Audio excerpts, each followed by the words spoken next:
Assalamualaikum Assalamualaikum warahmatullahi warahmatullahi wabarakatuh. wabarakatuh.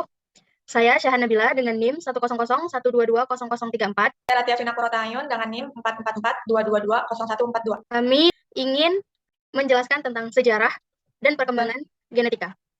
Pertama, sebelum ke sejarah dan perkembangannya, apa sih genetika itu?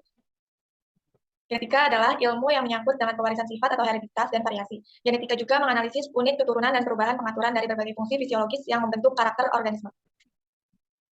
Selanjutnya, sejarah perkembangan genetika. Yang pertama ada teori dari George Mendel pada tahun 1866. George Mendel merupakan seorang biarawan sekaligus ahli botani asal Australia yang menemukan konsep dasar hereditas melalui eksperimennya dengan menggunakan biji kacang ercis. Yang kedua ada teori dari Walter Fleming pada tahun 1882. Walter Fleming memberikan nama kromatin pada nukleus yang dapat menyerap zat warna. Waldeyer menamakan benda-benda halus berbentuk benang panjang atau pendek di dalam nukleus sebagai kromosom. Selanjutnya ada teori dari Eduard van Beneden. Di 1883, Eduard van Beneden mengungkapkan kromosom membelah longitudinal pada waktu pembelahan inti. Pada tahun 1884, van Beneden mengungkapkan kromosom-kromosom hasil pembelahan bergerak ke arah kutub yang berlawanan. Selanjutnya ada teori dari Theodore Boveri pada tahun 1885. Tahun 1887, beliau mengemukakan bahwa suatu spesies itu memiliki jumlah kromosom tertentu. Selanjutnya, dari Hugo de Vries, Paul Correns, Erik von Tersmark menemukan kembali percobaan hasil dari sebelumnya, yaitu dari Mendel, pada tahun 1900. Selanjutnya, pada tahun 1901, Montgomery menemukan bahwa kromosom-kromosom terdapat dalam pasangan-pasangan dalam bentuk dan ukuran yang bisa dibedakan.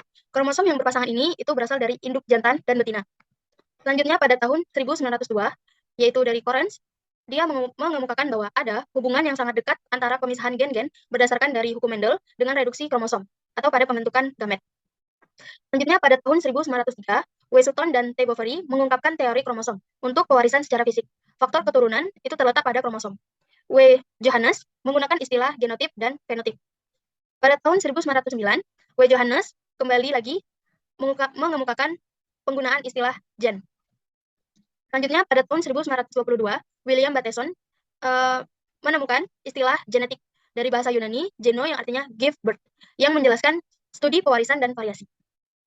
Nah, selanjutnya dari Thomas Han Morgan, pada tahun 1910, Thomas Han Morgan ini menemukan bahwa gen-gen yang terdapat pada kromosom yang sama dapat berpisah. Selanjutnya, itu dari James Watson dan Francis Crick dari tahun 1953. Ini mereka sudah menemukan bahwa struktur DNA itu double helix. Selanjutnya, perkembangan genetika itu terdapat dari beberapa bidang. Sekian dari kami. Kurang lebihnya mohon maaf. Wassalamualaikum warahmatullahi wabarakatuh.